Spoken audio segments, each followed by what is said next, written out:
You She think? also had Let's the watch this ability- video. The complete absurdity of old League of Legends.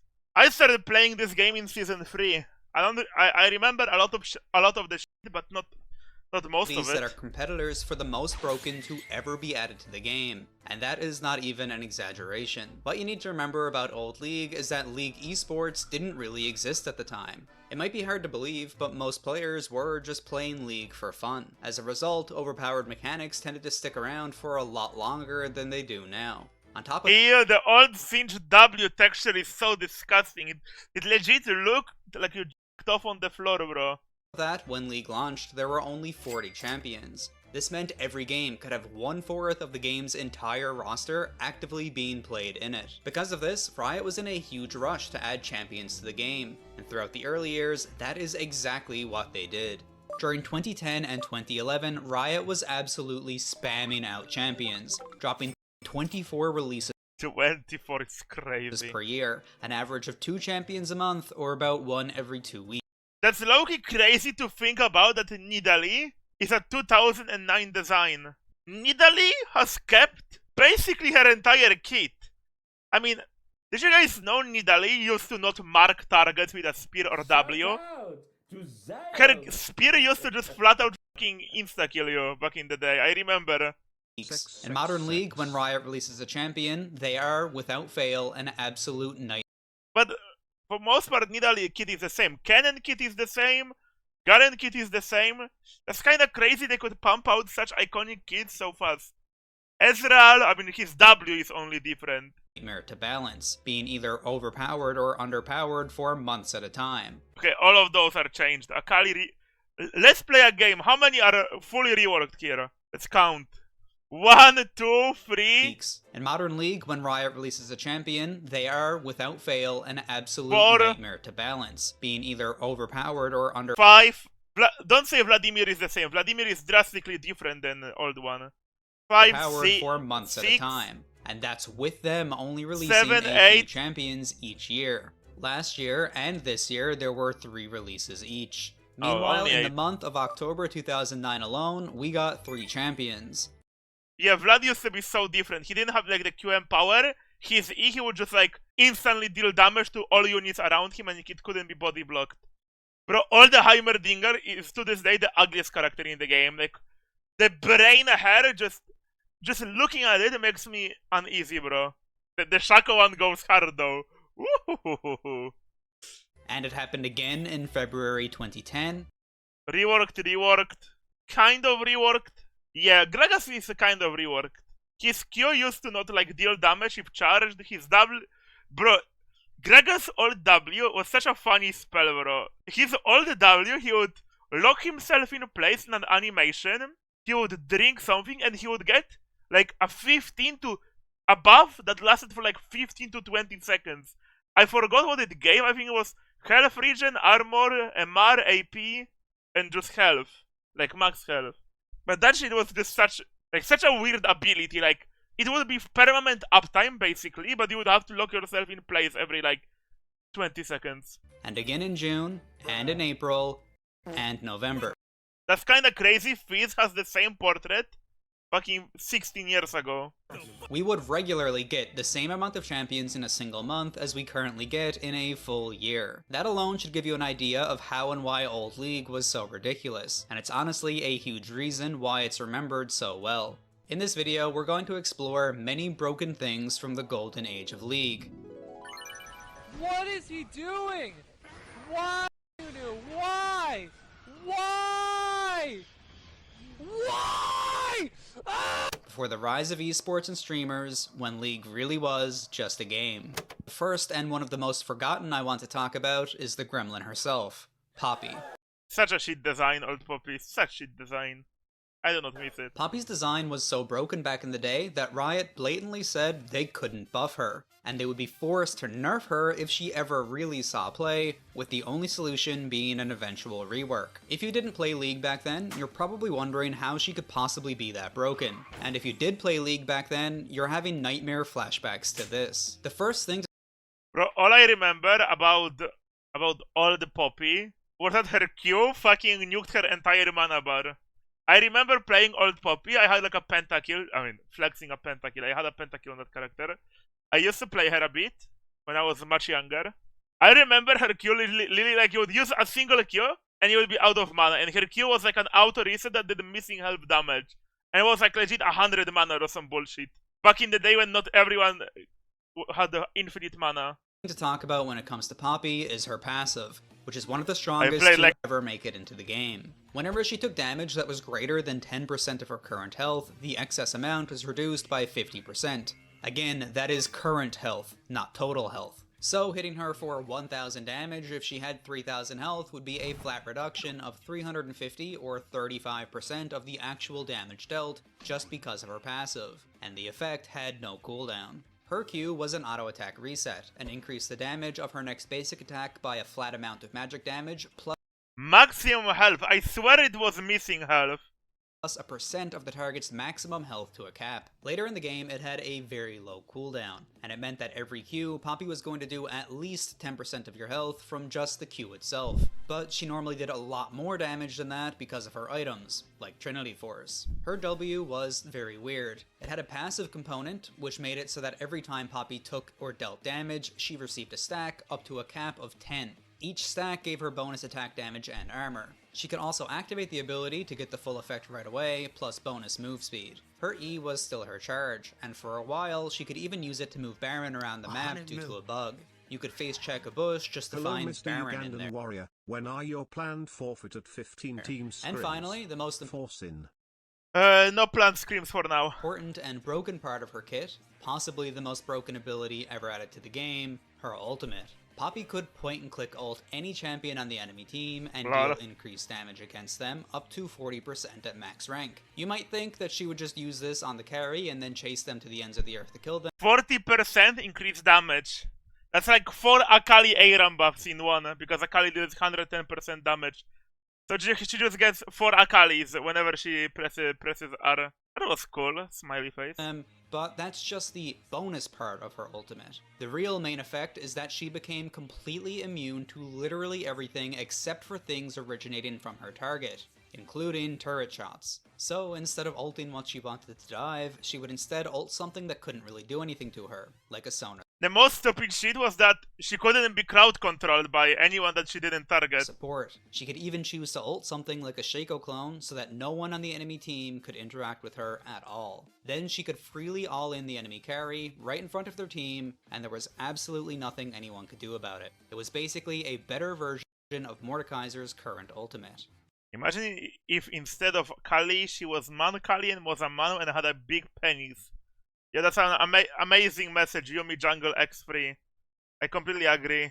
Based on that, you might wonder why Poppy wasn't pick or ban in every game. And it's because the way she was designed meant that you basically could not survive laning phase versus a decent opponent. With no range, no statistically could not Professor survive laning Milk, phase what a versus name. a decent opponent. With no range, no sustain, no way to effectively trade, no wave clear, and high mana costs, good players could bully her and put her so far behind that she could never scale into the game. This is why Poppy players would often build gold per 5 items. Rest in peace, Heart of Gold. This allowed Poppy to scale through the game until eventually she was That item was so overrated. It didn't generate that much gold and it was expensive as fuck. People always say I missed this item and it was really bad.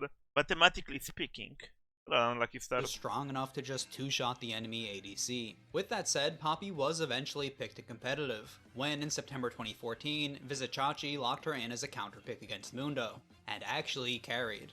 Flat Whoa, here. what? Okay! And they've still got that late game insurance policy of the highest CS in the game, Poppy. How? I don't even know, man. I don't even know why Poppy's picked right now. Because she's awesome! Poppy does everything. However, Oh, he's going ham. God, and he goes! And goodbye, J-Ree! You are a dead Nami. Vardox gets the kill. Angel's caught next, and down he goes Ancient as well. League of Legends, 2-for-0, bro. Cretan forced to run. Good The flash terror. away. But Vizichachi, the terror. Blade of the Rune King used. Cretan helps Summoner heals. He's going to get away, but by the way, While Poppy had actually carried a pro game, she was never picked up as a consistent pick. Over the next year leading up to her rework, she was usually picked only as a counter to champions like Maokai, and lost most of those matches. Speaking of old and broken mechanics though, there were a lot in the early days of League. Gangplank, for example, used to have the nickname the Holy chest hair, bro. Holy! Gangplank. This is because of his E ability, Raise Morale.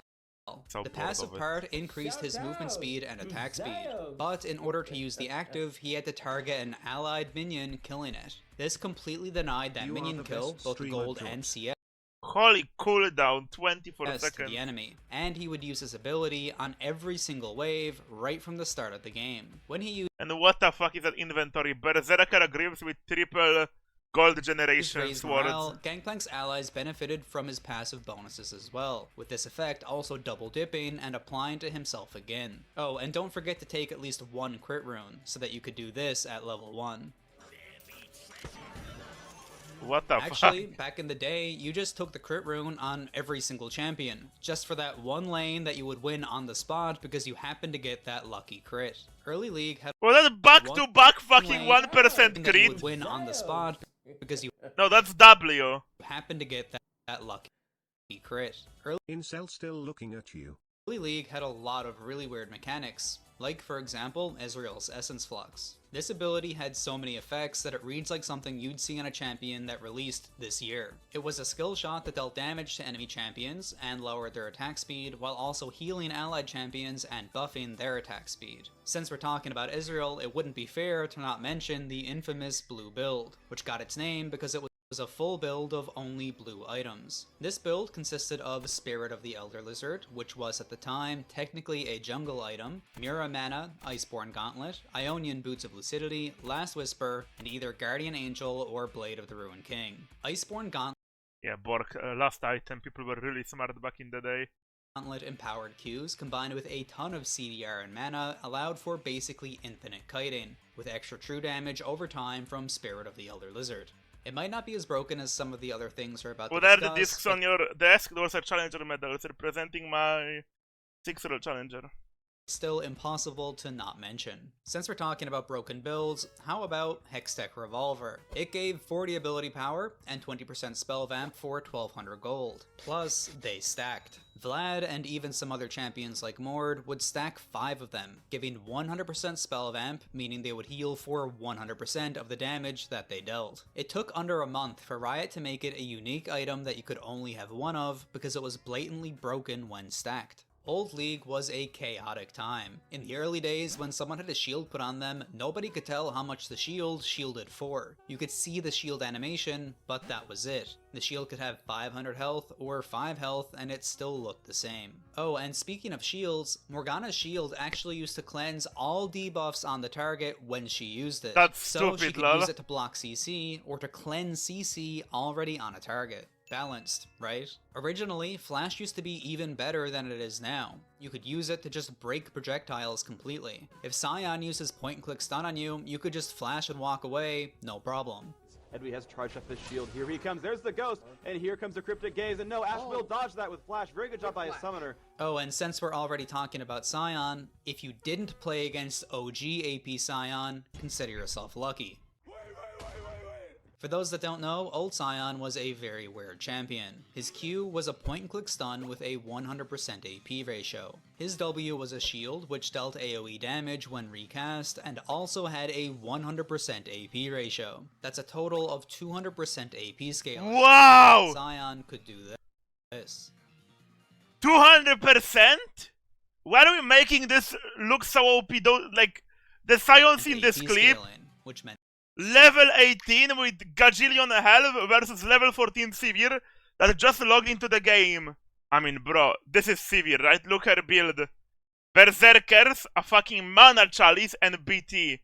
Guys, Lux combo has like... No, a Sylas combo has like 400% AP ratio. Sion could do this. Sion's old E is often forgotten. It was a toggle which gave him extra attack damage on every basic attack at the cost of some health. While it was toggled on, Sion gained bonus health per kill, stacking infinitely. And finally, his ultimate. When activated, he gained 50% attack speed and lifesteal for 20 seconds. 50% lifesteal is fucking crazy though. Is there any character in this game that has fucking comparable lifesteal, like this percentage? Let me think, low-key. Nasus passive gives like 20 something at level 20 or something. The lifesteal portion scaled with rank up to 100%. And on top of that, he Briar doesn't have lifesteal. also provided healing to his Warwick doesn't have lifesteal, he has flat health healing. allies equal to 50% And percentage like heal depending on damage from Q, it's not lifesteal. of the damage that he dealt. Old AD Sion was a nightmare for new players to deal with, because most people didn't know how to play around him. AP Sion is really memorable, but having overpowered AP builds is nothing new in League, and it wouldn't be fair to mention AP Sion, but not Master Yi. What a crazy name! Uber Danger 6. I know Uber Danger. Master Yi had a He used to make like those like edits where he would play fucking full AD Darius and then a bunch of corrupt porn would flash on your screen with fucking dubstep in the background. That was League of Legends content back in the day, and people ate that shit up so easily. 100% It feels like no content is like that is made anymore, like fucking shitty montages, and if they do, they don't really reach the levels they did back in the day. It feels like League is bigger than ever on Twitch, but it's not as big on YouTube side. AP ratio on his Q, and getting a kill reset the cooldown of all of his basic abilities completely rather than the 70% refund he gets now. This meant that if Master Yi got a single kill in a team fight, his Q would reset and the fight was as good as over. Sure, his Q had a 100% AP ratio and reset, which was really good, but his W actually had a 400% AP ratio. This made him very obnoxious to kill. Oh, and it also gave him 300 armor and magic resist for good measure. The AP build was popularized by Alex Ich at IPL 5, because during their match against Curse, this is what happened. One more Alpha Strike. He can get another triple here. That is one. Oh, the Master Yi Penta. That's a triple. That's a quadra. And the chase. Pentakill. Pentakill. Despite how it's often remembered, the age of AP Master Yi was incredibly short-lived. At IPL 5, it was played 3 times and banned only once. It was played in one single game after that by Corn Salad at Champions 2013 Winter, before it was heavily nerfed a month later. Interestingly, Corn Salad had played AP What the fuck is your banner, you suck boy? Yi just over a week Okay, before thanks. Alex Ich, but I was able to find through old forum posts that it was even played in a pro game 3 months prior in August. Unfortunately, there's no recording of the match, just these old posts Not documenting. gonna lie, The match Old League is ugly as fuck. Yeah, I agree, it was ugly as shit. was Invictus Gaming against CLG, and as you can tell, it was apparently a complete stomp. Since this is a video about overpowered things in Old League, there's no doubt you've been waiting for another certain The Void Walker. champion to be mentioned, Kassadin. I won't go too in depth on Kassadin here because there's just way too much to talk about. So much that I have a full 50-minute video you should check out. But to put it in perspective just how broken old Kassadin was, at one point he had a 97% ban rate in solo queue. When a new player started He was not that OP. People were just garbage at countering him because there was this like stigma that mid lane was for mages. I would like you to look bottom left and see how much armor Kassadin currently has at level 1. 17 armor. 17 armor, guys. This is the era when Tunneler had Brutalizer had fucking like Totality or whatever, or flat armor pen. Guys, 17 fucking armor. Current Kassadin has 21 at level 1. Because people kept playing fucking mages on mid no matter what, because it was like just, oh, if you pick AD mid, you're trolling, bro. We need a fucking Orianna or a Syndra here. Kassadin was so overrated. It was not 97%. It should never be 97% ban rate. But 17 armor, bro. Imagine you pick like legit fucking anything. Like even old Tristana that had like shit ton of magic damage. She just autos him to death.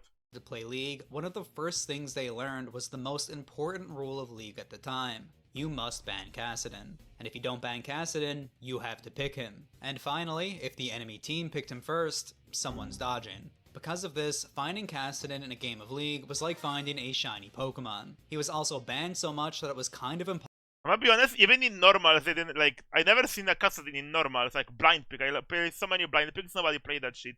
Possible to actually be a Kassadin main because you'd never have the chance to play him. There were a bunch of factors that made Kassadin so absurdly overpowered. The range of his ultimate was enormous, making it very easy to dive in and kill people or to use as an incredibly annoying escape. His Q was a point-and-click silence which removed all counterplay in lane. His W gave him mana on hit, which helped him be even more obnoxious while in lane. You couldn't trade with him, you couldn't really gank him, Was the most broken champion that ever existed in your opinion? Day 1 Nila or Camille? I think Day 1 Nila was the most OP champion in the game, like by far, like not even close. The thing is, if you gave Day 1 Nila to like a Platinum Nila 1 trick, like current Platinum Nila 1 trick, that would easily get challenger.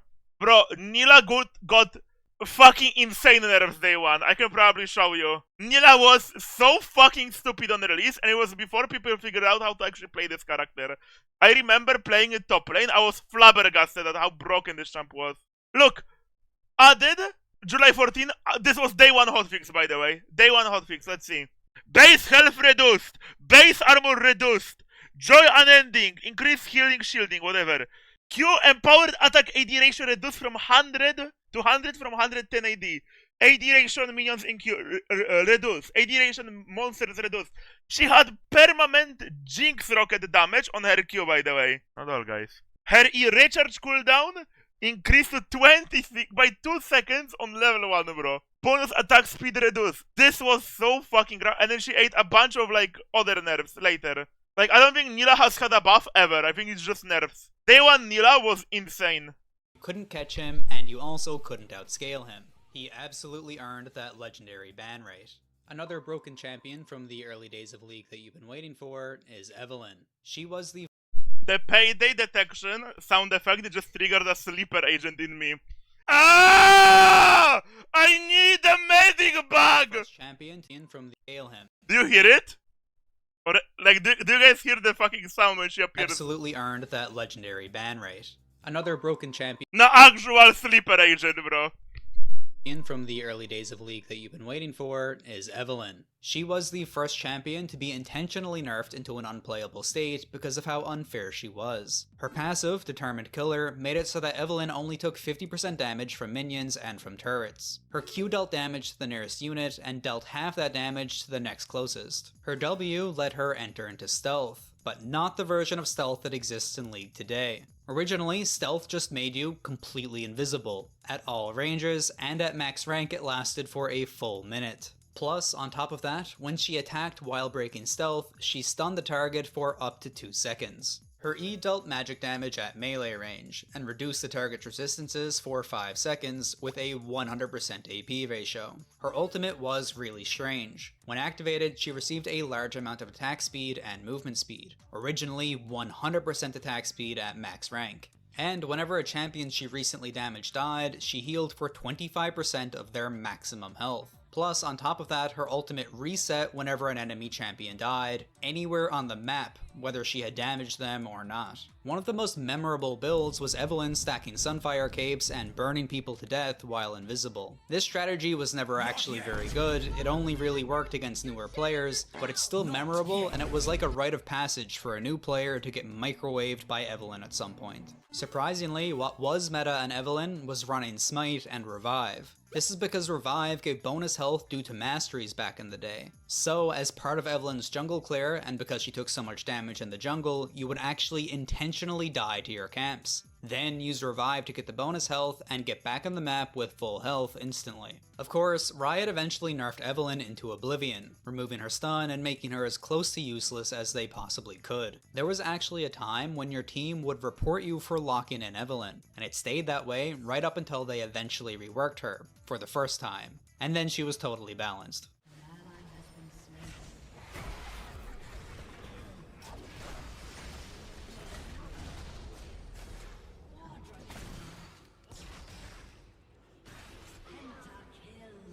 There's a lot more to talk about when it comes to the history of Evelyn, but that's another video. I mentioned some items already, but there were plenty of other broken items in Old League, which is what we'll talk about next. To start with, there's basically every single version of Deathfire Grasp that has ever existed, but the version we're talking about is this one. It gave 80 ability power, 15% cooldown reduction, and had an active that dealt 25% of the target's current health as magic damage, plus an additional 4% for every Okay, I'm ready. Stop still prio. Please stay prio. I want more double LP. 100 AP that you had, and it was every bit as busted as it seems. So they nerfed it, and then reworked it. Instead, the new version gave 100 AP, 15% cooldown reduction, and it had a new active. It now only dealt 15% of the target's max health as magic damage, but now also amplified all magic damage they took by 20% for 4 seconds. Math Don't ask Kagorin what the fuck he's watching.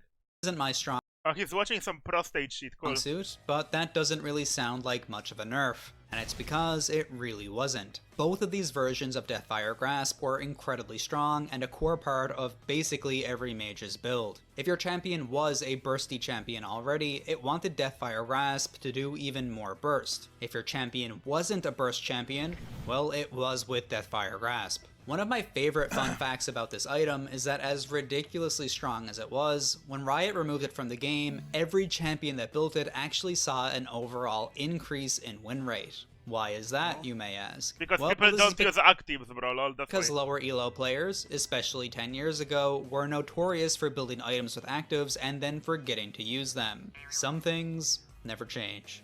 Speaking of core mage items, it's hard to forget about Zhonya's ring, because it was built on literally every single mage in the game. It was Rabadon's Death Cap and Zhonya's Hourglass combined into one item. As a matter of fact, both these items were added in the same patch that removed the ring itself. Some of my favorite items from back in the day were Leviathan and Sword of the Occult, which were the health and AD equivalents to Mejai's Soul Sword of the Occult would be such a fucking amazing item in this economy. It would be such a fun item, but it would make it so smooth for like legit terrorists that are unstoppable. And before you might be like,